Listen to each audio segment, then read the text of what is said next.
କ୍ଷୀରଚୋରା ଗୋପୀନାଥ ଆଉ ପଞ୍ଚଲିଙ୍ଗେଶ୍ୱର।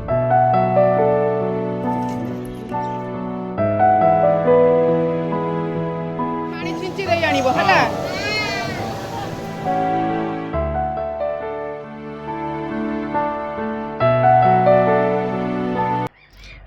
ଆପଣମାନେ ଏ ଭିଡ଼ିଓ ଦେଖି ଭାବୁଥିବେ ଯେ କେଉଁ ଜାଗା ଯେଉଁ ନ ଯାଇଥିବେ ସେମାନଙ୍କ ପାଇଁ କିଛି ନୂଆ ଥିବ, ଯେମିତିକି ମୋ ପାଇଁ ବି ଏ ଜାଗା ବହୁତ ନୂଆ ଥିଲା। ବହୁତ ବର୍ଷର ଆଶା ମୋର ଆଜି ପୂରଣ କରିଛନ୍ତି ମୋର ସ୍ୱାମୀ, ସେଥିପାଇଁ ତାଙ୍କୁ ଏ ଭିଡ଼ିଓ ମାଧ୍ୟମରେ ବହୁତ ବହୁତ ଧନ୍ୟବାଦ। କାରଣ ଆଗରେ କହିଲେ ସେ ବହୁତ କଥା କହିବେ, ସେଥିପାଇଁ ଭିଡ଼ିଓ ମାଧ୍ୟମରେ ତାଙ୍କୁ ବହୁତ ଧନ୍ୟବାଦ। ଆମେ ଯାଇ ପହଞ୍ଚି ଯାଇଥିଲୁ ଆମ ଜାଗାରେ। ଏ ଜାଗା ତ ଏତେ ସୁନ୍ଦର ଲାଗୁଥିଲା ତ ସେଇଟା ବର୍ଣ୍ଣନା ବି କରିହେବନି। ଯେତିକି ଦେଖାଯାଉଥିଲା ସୁନ୍ଦର, ସେ ପରିବେଶ ବି ଥିଲା ସୁନ୍ଦର। ଏବେ ଆପଣମାନେ ବୁଝିଯାଇଥିବେ ଏଇଟା କେଉଁ ଜାଗା ବୋଲି। ଏଇଠି ଆମେ ଠାକୁରଙ୍କ ପାଇଁ ବେଲପତ୍ର, ଫୁଲ, ନଡ଼ିଆ ଯାହା କିଣିବାର ଥିଲା କିଣି ନେଇଗଲୁ। ଏ ଜାଗାକୁ ଯିବାକୁ ହେଲେ ଆପଣଙ୍କୁ ବହୁତ ବାଟ ଚାଲିବାକୁ ପଡ଼ିବ, ଆଉ ପାହାଡ଼ର ଉପରକୁ ଆପଣଙ୍କୁ ଉଠିବାକୁ ପଡ଼ିବ। ଆପଣଙ୍କୁ ବହୁତ ସମୟ ଲାଗିବ ଚାଲିବାକୁ, ଧୈର୍ଯ୍ୟ କିନ୍ତୁ ମନରେ ରଖିବାକୁ ପଡ଼ିବ। ଆପଣମାନେ ଏବେ ବୁଝିଯାଇଥିବେ ଏଇଟା କେଉଁ ଜାଗା ବୋଲି। ମୁଁ ତ ବହୁତ ଖୁସି ଥିଲି, କାରଣ ଯେହେତୁ ମୋର ଆଜି ଆଶା ପୂରଣ ହେଇଛି। ପ୍ରଥମେ ମୁଁ ଯାଇକିନା ସେଇଠି ଛୁଇଁ ଦେଇକି ଆସିଥିଲି, ତାପରେ ସ୍ୱାମୀ ଯାଇଥିଲେ ସେଇଠି ଛୁଇଁବା ପାଇଁ। ଦୁଇ ଜଣ ଫାଇନାଲ୍ ଆମେ ଛୁଇଁ ଦେଇକି ଆସିଲୁ। ଏବେ ଯାଇକିନା ଆମେ ମହାଦେବଙ୍କ ପାଖରେ ଟିକେ ପୂଜାର୍ଚ୍ଚନା କରିଦେବୁ। ସେଇଠି ପୂଜା ସାରିଲା ପରେ ଆମେ ସେଇଠି ପାଖରେ ଥିବା ଯାହା ଝରଣା ସେଇଠି ଟିକେ ବୁଲାବୁଲି କରିଦେଇଥିଲୁ। ଯେହେତୁ ଆମେ ଦୁଇ ଜଣ ଛୁଇଁଥିଲୁ ପାଣିରେ ଓଦା ହେଇକିନା, ପୁଅ ବି କହୁଥିଲା କି ମାମା ତମେ ଛୁଇଁ, ମୁଁ ବି ଓଦା ହେବି। ସେଥିପାଇଁ ତାକୁ ଟିକେ ନେଇଯାଇଥିଲୁ ଝରଣାରେ ଏଇଠି ଟିକେ ଓଦା କରିବା ପାଇଁ। ତାପରେ ଆପଣମାନେ ଶୁଣନ୍ତୁ ବାପ ପୁଅ କ'ଣ କରୁଛନ୍ତି। ପକେଇଦିଅ ଏମିତି କରିବ, ଏମିତି ଓମ୍ ନମଃ ଶିବାୟ କହିକି ବଡ଼ ପାଟିରେ କହିବ ହର ହର ଗଙ୍ଗେ, ଓಂ ନମଃ ଶିବାୟ,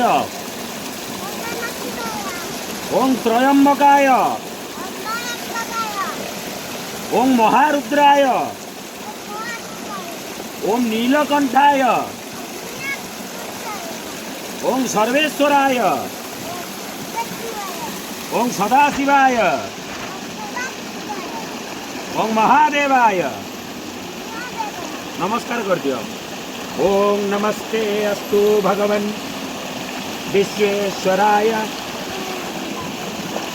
भल कौन महादेव को दर्शन हो गला, भल लगिला। हाँ कह हर हर महादेव।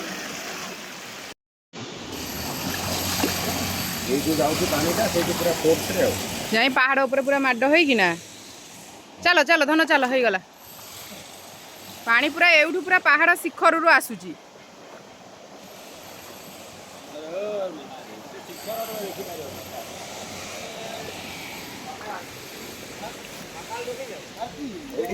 बौला गाई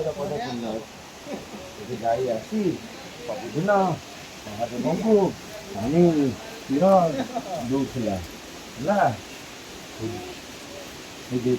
ये बौला गाई पाद ये बौला गाई ये आसी महादेव हाँ क्षीर दौला। अल्प बाट चल अल्प बाट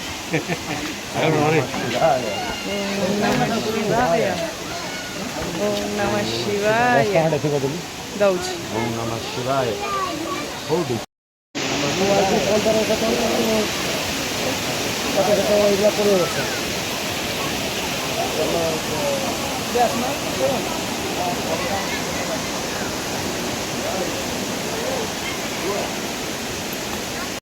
जेहेतु सकाळू किछि आमे खाई नथिलु, प्रथमे जाइकी दर्शन कर देइथिलु। बहुत डेरी हो जाइथिला, 1:30 बाजी जाइथिला। सेथिपई फेरिला बेलकु एकाथरे आमे लंच करिकिना फेरिलु। ए होटल टी हैला विनायक होटल। आ एठिकार खाइबा भी बहुत बढ़िया थिला। आपण माने लुक देखिकी भी जानी पारुथिबे खाइबा केते टेस्टी थिबो। रहिली। जय जगन्नाथ।